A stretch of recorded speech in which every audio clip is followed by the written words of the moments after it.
नमस्कार. श्री स्वामी समर्थ सर्वांना. तर ताईंनो, मकर संक्रांती ही अवघ्या दिवसांवरच आली आहे. तर यंदा मकर संक्रांतीच्या दिवशी तुम्हाला या 6 वस्तू दान करायच्या आहेत. जर तुम्ही या 6 वस्तू दान केल्या किंवा 6 मधील एक जरी वस्तू तुम्ही दान केली तर तुमच्या सर्व अडचणी आहेत तर त्या सर्व अडचणी ह्या संपतील आणि घरामध्ये सुख समृद्धी ही येईल. तर मकर संक्रांतीच्या दिवशी कोणत्या वस्तू दान कराव्यात त्यासाठी व्हिडिओ हा स्किप न करता शेवटपर्यंत नक्की पहा. तर ताईंनो, मकर संक्रांतीच्या दिवशी स्नान करणे आणि दान करणे याला खूप जास्त महत्त्व आहे. तिळगुळ, तिळाचा लाडू खाणे आणि तिळाचं दान करणं या दिवशी सर्वात महत्त्वाचं मानलं जातं. असं मानलं जातं की मकर संक्रांतीच्या दिवशी केलेले कोणतेही दान हे केवळ या जीवनात सुख समृद्धीच देत नाही तर अनेक जन्मांचे पुण्य देखील देते. आजच्या व्हिडिओमधून आपण या 6 गोष्टींबद्दल सांगणार आहोत. तर ज्यांचे दान हे तुम्हाला केल्यामुळे मकर संक्रांतीच्या दिवशी केल्यामुळे तुमच्या कुंडलीतील ग्रहांची स्थिती ही मजबूत होईल आणि घरामध्ये सुख समृद्धी ही येईल. तुमच्या सर्व प्रकारच्या अडचणी आहेत तर त्या अडचणी देखील संपतील. तर यावेळी मकर संक्रांतीच्या दिवशी तुम्ही या गोष्टी ह्या दान करू शकता. मकर संक्रांतीला तीळ संक्रांती असं देखील म्हणतात. या दिवशी तीळ दान केल्याने खूप फायदा होतो. यामुळे तुमचे जे काही शनी दोष आहेत तर ते शनी दोष हे दूर होण्यासाठी मदत होते. याच शिवाय भगवान विष्णू आणि सूर्यदेव आणि शनिदेव यांची देखील पूजा ही या दिवशी तुम्ही आवर्जून करायची आहे. मकर संक्रांतीच्या दिवशी तीळ आणि गुळापासून बनवलेले अन्नपदार्थ हे मंदिरामध्ये किंवा गरजू व्यक्तींना दान करावेत. त्यानंतर दुसरी वस्तू म्हणजे मकर संक्रांतीच्या दिवशी तुम्ही गरीब व्यक्तींना ब्लँकेट हे दान करावेत. जर तुम्ही ब्लँकेट दान केले तर राहूचा जो काही अशुभ प्रभाव आहे तर तो अशुभ प्रभाव हा तुमच्या कुंडलीतून दूर होईल आणि मकर संक्रांतीच्या दिवशी गरीब, असहाय्य किंवा गरजू लोकांना ब्लँकेट हे दान करावे. लक्षात ठेवा की हे ब्लँकेट हे वापरलेलं नसावं. अगदी मनापासून तुम्ही या दिवशी दानधर्म करायचा आहे. तिसरी वस्तू म्हणजे गूळ. गुळाचा संबंध हा गुरुग्रहांशी आहे. मकर संक्रांतीच्या दिवशी गुळाचे दान करणे हे अत्यंत शुभ मानले जाते. मकर संक्रांतीच्या दिवशी तुम्ही गुळाचे दान केल्यास तुमच्या कुंडलीतील गुरुचे जे काही स्थान आहे तर ते गुरुचे स्थान हे मजबूत होण्यासाठी मदत होते. गुरुच्या बळामुळे तुमच्या ज्या काही करिअरमध्ये अडचणी आहेत किंवा ज्या काही बाधा येत आहेत तर त्या सर्व बाधा आहेत त्या सर्व संपतील आणि तुमच्या करिअरमध्ये प्रगतीही होईल. जीवनामध्ये सौभाग्य, सुख आणि समृद्धी देखील येईल. त्यानंतरची वस्तू म्हणजे तुम्ही मकर संक्रांतीच्या दिवशी खिचडी बनवणं हे खूप महत्त्वाचं आहे. मकर संक्रांतीच्या खिचडीमध्ये तांदूळ, उडीद डाळ आणि हिरव्या भाज्यांचा वापर हा करायचा आहे.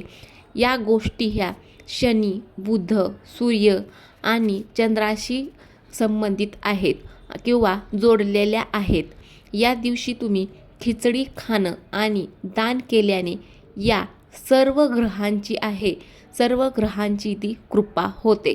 त्यामुळे तुम्ही मकर संक्रांतीच्या दिवशी आवर्जून खिचडी बनवायची आहे. तर त्या खिचडीमध्ये तांदूळ, उडीद डाळ आणि हिरव्या भाज्यांचा वापर करायचा आहे. त्यानंतरची सर्वात महत्त्वाची वस्तू म्हणजे सर्वांच्या घरामध्ये ही नक्कीच असेल तर मकर संक्रांतीच्या या दिवशी तुम्हाला तुपाचं दान करणं देखील अत्यंत शुभ मानलं जातं. ताईंनो, तुपाचा संबंध हा सूर्य आणि गुरुशी आहे. मकर संक्रांतीचा सण हा सूर्याच्या उपासनेचा सण आहे आणि अशा स्थितीमध्ये तूप दान केल्याने तुमच्या कुंडलीतील सूर्य आणि गुरु आहेत ते बळकट होतात आणि हे दोन्ही ग्रह हे जीवनामध्ये यश, सुख, समृद्धी आणि सन्मान हे घेऊन येतात. त्यामुळे तुम्ही मकर संक्रांतीच्या दिवशी तुम्हाला जमल तेवढं तूप आहे ते तुम्ही दान करायचं आहे. त्यानंतरची वस्तू तुम्हाला दान करायची आहे तर ती वस्तू म्हणजे उडीद. हे शनी ग्रहांशी संबंधित मानले जातात. मकर संक्रांतीला खिचडी दान करण्याबरोबर उडदाचे दान करण्याला देखील महत्त्व आहे. मकर संक्रांतीच्या दिवशी तुम्ही उडीद डाळ ही दान करायची आहे. असं केल्यामुळे ज्या लोकांना शनीची 7.7 किंवा दुसरा कोणताही त्रास होत असेल तर त्यांना त्या त्रासातून आराम हा मिळू शकतो. त्यामुळे तुम्ही मकर संक्रांतीच्या दिवशी उडीद डाळ ही दान करायची आहे. तर ह्या वस्तू आहेत, या 6 वस्तू आहेत त्या तुम्ही मकर संक्रांतीच्या दिवशी दान करू शकता. जर तुम्हाला या वस्तू आहेत त्या दान करणं जमत नसेल तर तुम्ही यापैकी कोणतीही एक वस्तू दान केली तरी देखील चालेल. मकर संक्रांतीचे मुख्य दान आहे काळे तीळ आणि गूळ, जे की शनी आणि सूर्याचे दोष आहेत ते दूर करतात आणि चांगलं आरोग्य देखील देतात. काळ्या उडीद डाळीची खिचडी दान करणं हे देखील अत्यंत पवित्र मानलं जातं. उबदार कपडे, थंडीचे दिवस असल्यामुळे उबदार कपडे, ब्लँकेट, चादरी किंवा घोंगडी दान करणं हे अत्यंत श्रेष्ठ दान आहे. त्यानंतर तांदूळ किंवा डाळी, विशेष करून उडीद डाळ ही तुम्ही दान करायची आहे. सुवासिनी महिला संक्रांतीला वाण ह्या देतात. त्यानंतर दक्षिणा, अन्न किंवा वस्तूंच्या दानासोबत पैसे देणं अत्यंत शुभ मानलं जातं. त्यामुळे तुम्ही या दिवशी पैसे देखील देऊ शकता. तर दान कधी करायचं आहे तर संक्रांतीच्या दिवशी सूर्योदयानंतर स्नान करून पुण्यकाळ किंवा महापुण्यकाळात साधारणपणे सकाळी 9:03 पासून ते 10:48 दरम्यान तुम्ही दान करायचं आहे, कारण ते सर्वात फलदायी दान मानलं जातं. तर संक्रांतीच्या दिवशी सूर्योदयानंतर तुम्ही ह्या पुण्यकाळ किंवा महापुण्यकाळात दान करायचं आहे. संक्रांतीच्या दिवशी नियम कोणते पाळायचे आहेत तर या दिवशी तुम्ही तेलाचं दान हे करायचं नाही. त्यानंतर पांढरे तांदूळ हे तुम्ही दान करायचे नाहीत. धारदार वस्तू जसं की चाकू, कात्री हे दान करणं तुम्हाला टाळायचं आहे. किंक्रात म्हणजे संक्रांतीच्या दुसऱ्या दिवशी किंक्रात असते. या दिवशी कोणताही नवीन किंवा शुभ कार्याचा शुभारंभ करणं तुम्हाला टाळायचं आहे.